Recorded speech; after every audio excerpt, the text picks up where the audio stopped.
Hello and welcome to the Philippines. Out at the Sinulog Parade grounds out in South Road Properties, next to part of the Filinvest properties out here. This is kind of the end of the show, and there's fireworks going to be going off, has been going off, and more is going off in the distance here. This is a 360-degree video, so you should be able, if you have a touch screen, you can move the camera around, up and down, left and right. If you're viewing on a smartphone, just move your phone around different directions, turn around, and the view will change as you change direction. There are the fireworks off in the distance. If you can't see them, move your phone, move your touch screen around. Up in the upper left-hand corner, there's a little icon that you can use to move the video around as well. You should also be able to zoom in and zoom out. Now, I've had a small number of people say that the video doesn't look very good, and other people telling me it looks great. And I think it has to do with whatever device you're watching it on. If your device doesn't have a good amount of RAM memory, a good amount of power, you're not going to get a good viewing experience. We walked quite a ways out here, about 5 kilometers, a little more than 5 kilometers actually, a little over 3 miles, and we did take an electric tricycle part of the way. We did end up, and then we walked a part of the way, and then we end up taking a hobble, a motorbike taxi for a little ways as well. I had read that they were going to have a lot of buses, but in fact, I saw only a couple of buses in the end, all day long, all day and all night. And what I did see was tens of thousands, perhaps hundreds of thousands of people walking from Cebu City out here and walking back again after the event was over. I will do another video. In fact, on this video, I will also add the part where we came into the entrance, the back entrance actually. And there was one bus there, a big line of people waiting for a bus. Somebody said there was only 2 buses running back there to take them back towards Cebu City. Lots of food stands set up, souvenir stands, but I'll show you a little bit about that, perhaps in another video as well. A lot of this bleacher section was, look at those fireworks, was very dark, and my video didn't come out very good, pretty much useless. Pit Senor! All over the city for a week or longer, and you'll hear these Pit Senor songs going on. And this is the entrance on the back side, I guess, call it the back side. And these SRP, the SRP South Road properties on the south side of Cebu City is basically a big reclamation area. Filinvest owns a lot of this property, and if you swing the video around, you'll see the condominiums.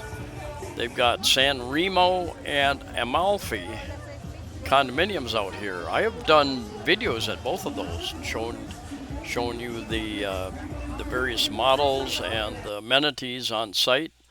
For those of you who don't know, I've got over 1,000 videos up. I've done a lot of condominium videos. What do they rent for? What do you get? What do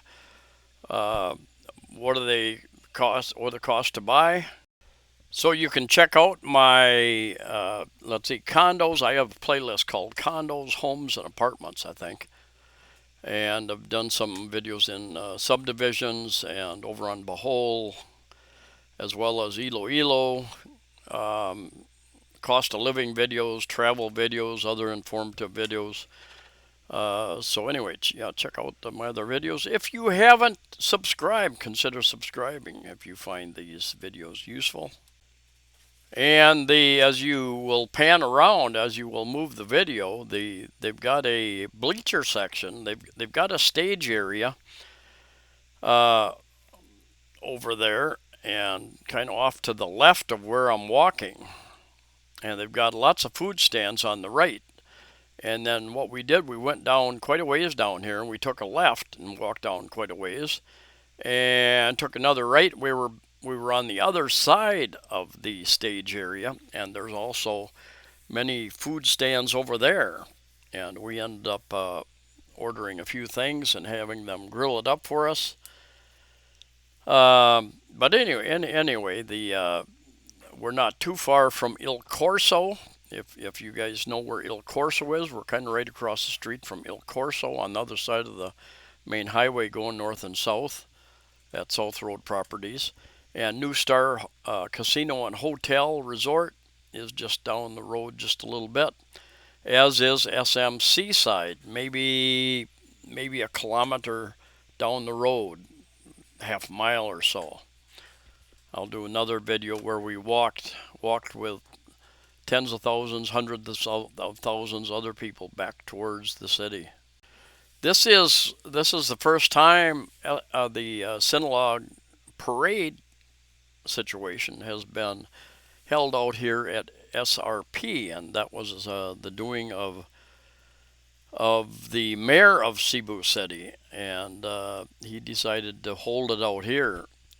There were I don't know what the deal was. I don't know if the construction, the asphalting, and everything got started late, or if it got started late and it was delayed by day after day after day and evening of rains. I suspect it was delayed, but they were laying asphalt even the last day, the Saturday before the Sunday of the big parade out here, and partly because of that, there were about half the parade contingents who pulled out. The mayors from various towns and cities pulled out and said, "We don't know if it's safe to have our people out there. There's little shelter. There might be a lot of mud and that sort of thing." And anyway, they pulled out. And in the past, it's always been held in Cebu City. Various events, and at the main parade deal would come down various streets, Mango Avenue, which is also called General Maximum Avenue, and some other areas, and down Osmeña Boulevard and into the CCSC,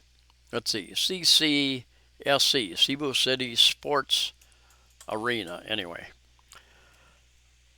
where the final judging would take place. Anyway, this year it is taking place out here, and it's a large venue, a very large venue, and the contractors were working, I guess, 24 hours a day, trying to asphalt everything that could be asphalted out here.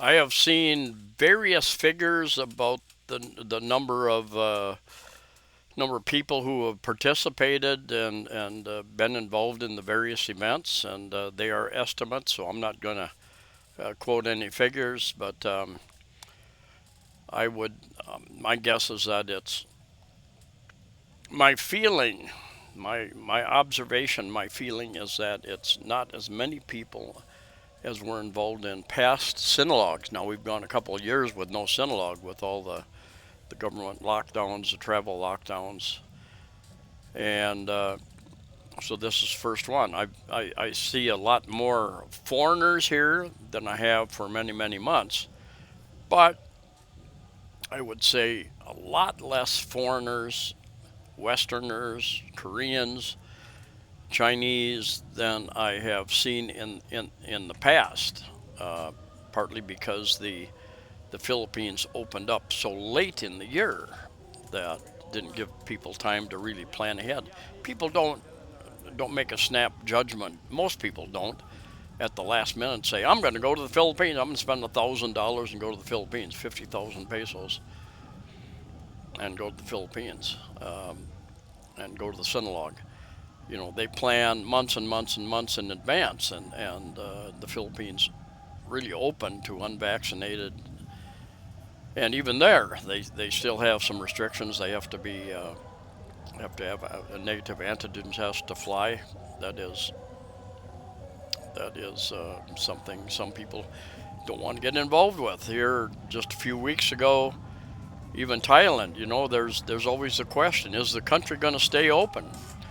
Thailand, after they started letting, I think, people from China opened up, they decided, oh, now, on the spur of the moment, they said everybody has to have a PCR test and 2 vaccines at least, I think something like that, to come in. Well, a lot of these people were already bought their tickets, were en route or ready to leave for Thailand. Then they come up with that. A couple days later, they canceled it all. There was a lot of anger amongst the tourist people, the tourist bureau, I think, and you know, throw a wrench into everybody's plans. And I think a lot of travelers are still concerned whether the Philippines would do something like that as well. Uh, Add more restrictions into travel, and hopefully not. Hopefully not. They'll join most of the rest of the world and just opening up completely, dropping all requirements. But it is great to see the Filipinos out and enjoying life. I think less than half the people generally are wearing masks now. Mask mandate was dropped a month or so ago, month or two ago, and except for on, I think, public transportation. But even there, um, maybe half the people are wearing masks on public transportation.